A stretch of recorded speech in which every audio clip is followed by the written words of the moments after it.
Have you ever felt like you're living a little bit different life or a life of someone else? The decisions you make, even the self-talk you have within yourself. Have you ever thought that this might not be really you, or at least the true you, but this could be someone else's opinions and points of view that has been just assigned to you, not chosen by you?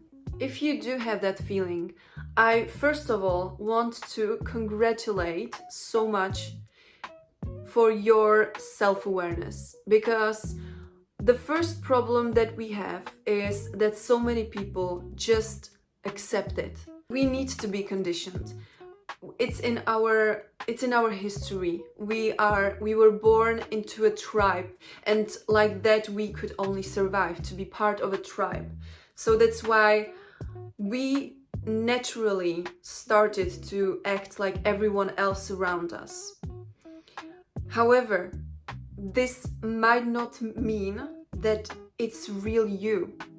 This might just mean that you have been born in a certain city, you have been born in a certain family with certain financial status, with certain beliefs, with certain morals, with certain ethic. But that doesn't define you. And here's the problem. So many people ignore this. And they ignore the fact that there could be somewhere a person that's waiting for them to be found, because that's their true self. And from the moment we are born, almost everywhere there is discussed in a society the stuff how we should act. Be nice, work hard, don't be too loud, be realistic, and stay with your feet on the ground. Don't be that delusional. Without even realizing it, we start to follow these others' points of view, these others' ways of living, that others made that, and maybe they don't have them like from their own mind, they may be inherited. That's why shouting on children is in certain families normal, and in certain families it's completely unacceptable, because these are just complete different tribes, let's say, and they have their own ecosystem where it works, but sometimes it might be really toxic, and for you it's the only task to realize that, to be aware of that, and just know that you have the power to change it. Not to change the environment, but to change yourself, or to change the environment by just leaving it. And if you are familiar with this, and if you feel like you were in that cycle, today we're going to break it, because today we are about to learn why your identity might not be yours, how the structure and the social status might shape you without you even realizing it, and finally how to let go of these things that aren't yours and that are probably just holding you back from being the best. Let's dive in. And trust me, once you see this, you can't really unsee it. So we don't really have any more choice than just really find ourselves. And trust me, if you want to do one thing in life, let it be this. Because the true meaning of life is to find the meaning. And that's it. How can you find a meaning by not knowing from who it is coming from? A few years ago, when I was feeling this way, when I was feeling so disconnected, and I was doing and acting and talking to people the way it was working, like they were satisfied, let's say. I wasn't really assertive. I was really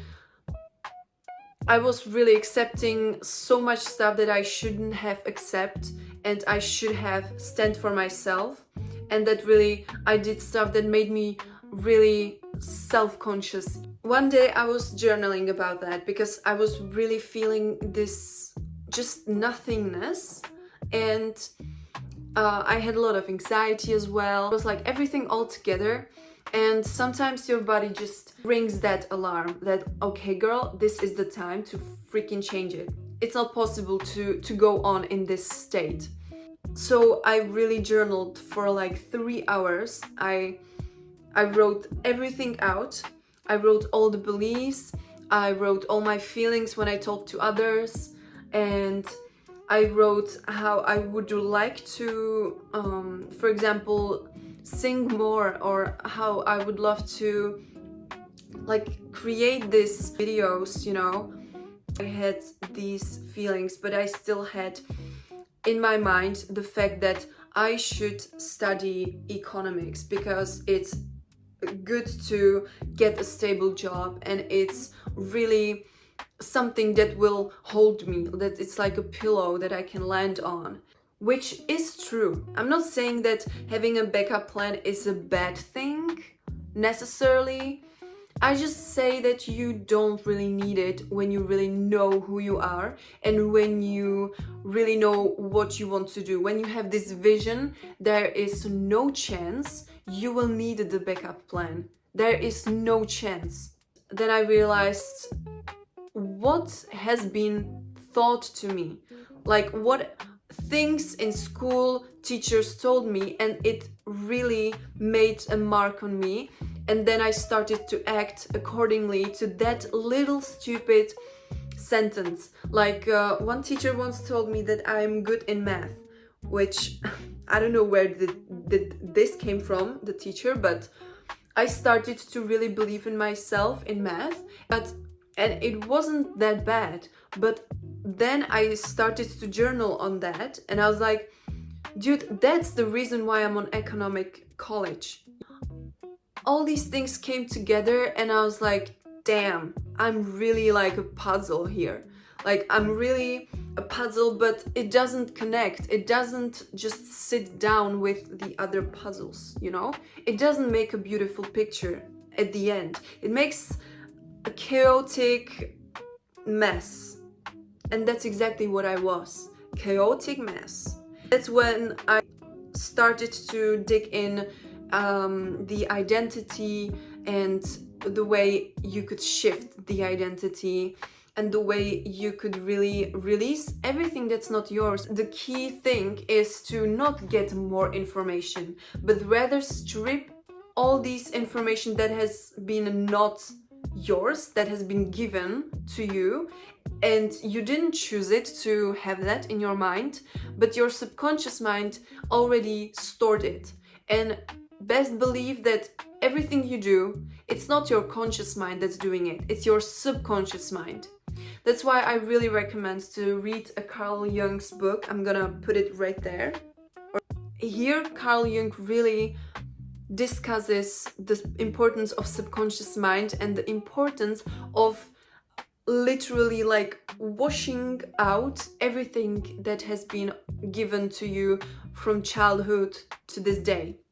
Also, I like to give you an example of a person who we sure connected somehow, at least in this case through music, and that's example of a girl called Robin Fenty. And some of us might already get curious in the second part of the name, because the Fenty is a cosmetic brand of Rihanna. And Rihanna is a girl who was born in Barbados.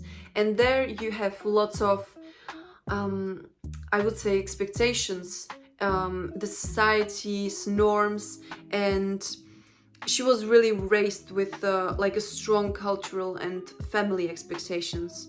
And in multiple interviews, she has talked about how she was taught to be a certain way, polite, obedient, you know, like the good girl. She really changed herself into someone who is true to her own identity, who is doing anything she wants, who is the bad girl, as she wants to also call her like that.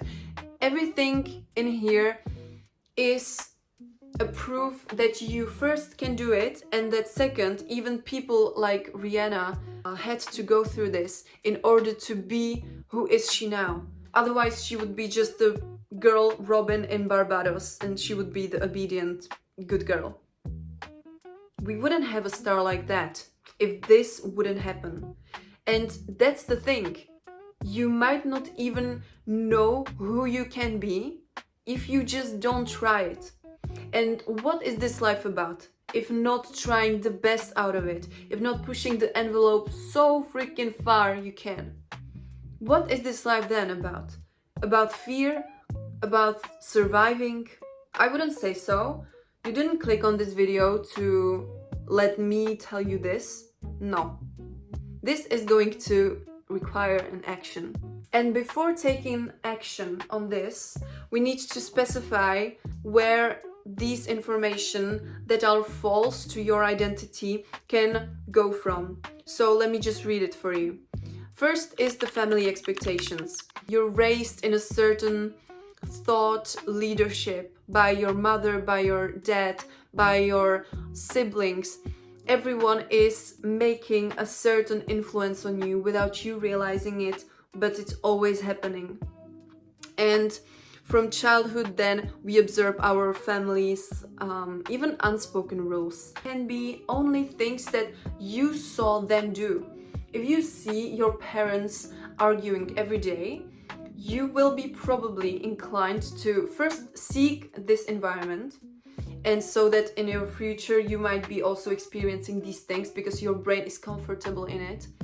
However, you can be also inclined to do this in school, for example, or to shout on others, to be rude, because you see it in a home and you feel like, well, this is the tribe I'm coming from. I might as well just act like them, because first of all, I need to be part of the tribe. I need to feel like I'm doing the same things as they do, because if I wouldn't do them, I wouldn't feel like I am accepted by them. And the second thing, you feel like it's normal, because this is your normal. Where you are raised, this is your normal. Nothing really that you think is normal can or should be normal for the other person. And it's completely normal and fine. It's just for you to realize what is fitting you and allow yourself to let go of things that don't fit you. Only like that you can really become more free and stop having this feeling that your body is a cage and start feeling that your body is rather a safe home than a toxic environment. Second thing is like culture in general, like society, culture, systems. We want to have a lot of teachers in our system. We want to have a lot of this in our system, a lot of policemen, a lot of this and that. It's needed, of course, but it doesn't define you. And every culture has these invisible rules, like how you should look like, what success means. You know, success means in Indian culture means, or in Buddhism, let's say, means success completely different thing that in a capitalist America, let's say. It's really not about what is the like universal truth, because there is nothing like a universal truth. Maybe only one, that everything is changing. So that's why I ask you to change also if you're not satisfied with your current life. Third resource that you could get these false information could be experiences and some kind of traumas. Any kind of trauma. You even in some situations might get PTSD, which is also something that can be solved.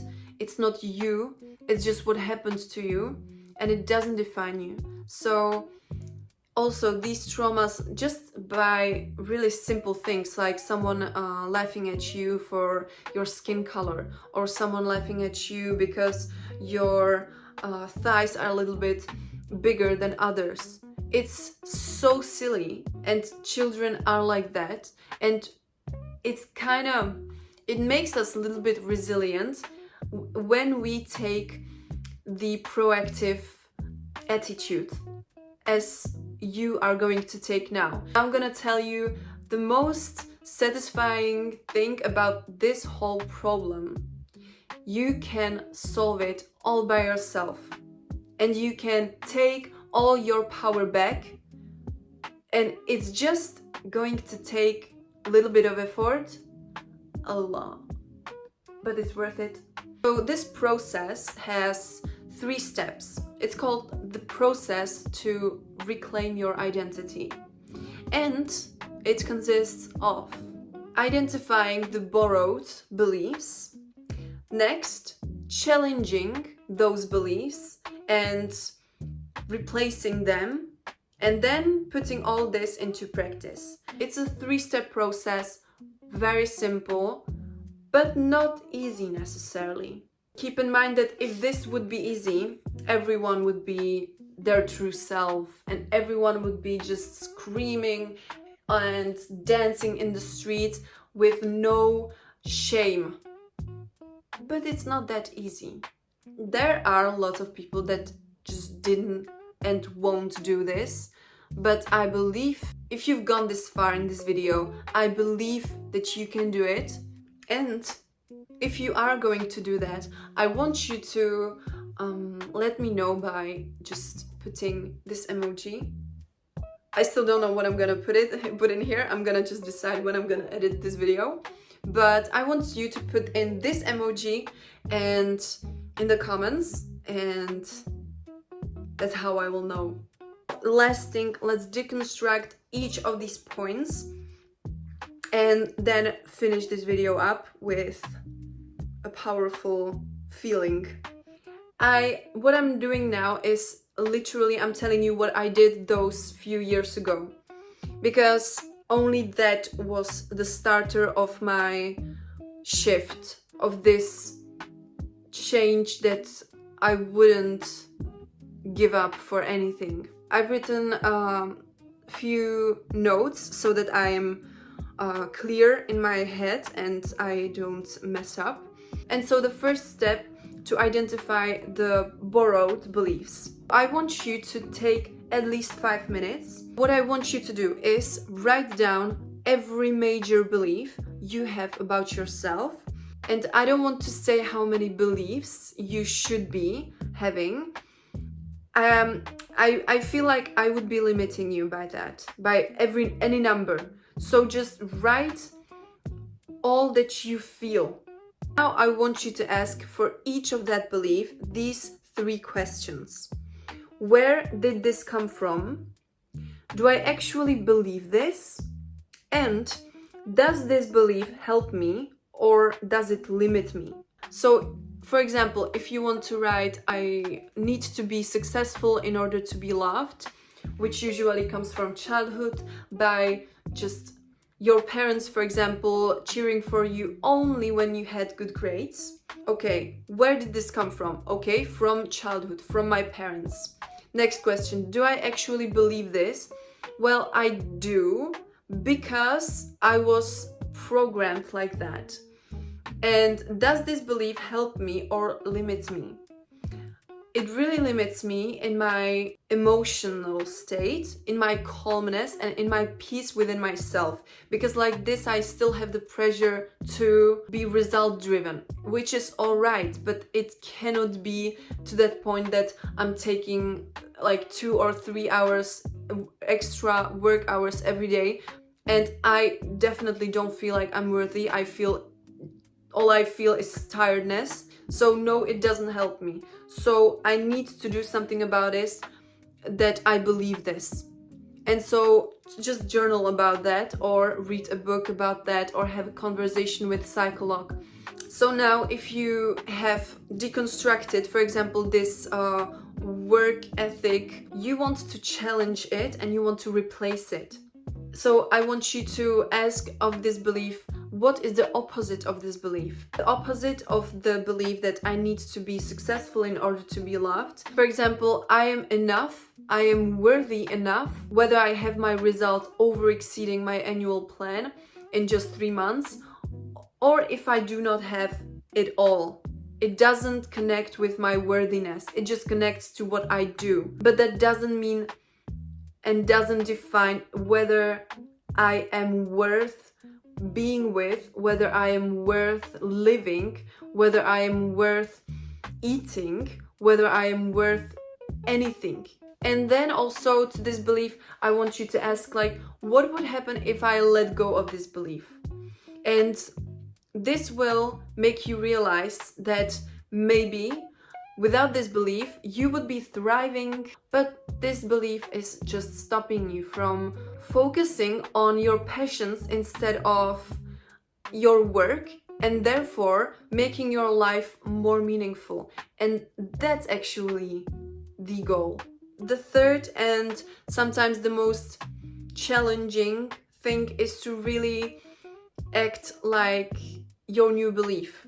All right, I am worthy no matter what. I don't need any extra bonuses in my payroll so that I know that I did more work than others, so that I know that I can now feel for a short period of time this satisfaction. If you are going to be in that third step, you can also ask yourself, okay, so how the perfect ideal me would dress, how I want to dress, what do I want to wear really, or what would I say yes to and what would I say no to, what would excite me and what do I don't like. Am I going to the parties just because I want to be liked or accepted, or do I really enjoy them? Just ask yourself these things. Also, I'm going to give you some examples of questions to each belief down below this video, so you can just copy them and use them. And so really question each belief that you think it's a major one in your life. Like, for example, I need to be the best. Okay, why?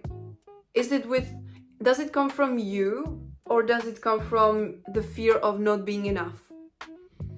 And as the final thought for this, I want to say, be patient. Be patient with yourself, because you will get there, but patience is a superpower that everyone needs to have if they want to succeed in something. So just know that if that day isn't the best, just know that it's not a linear process. You will have these dips. So really believe in that process, trust, have faith, and you'll get there. Take a look in the description of the video.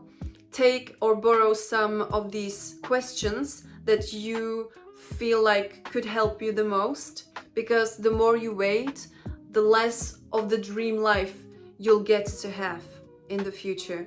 So yeah, that's everything what I have for you today. I hope you have an amazing day. Stay awesome, and yeah, that's it. Bye.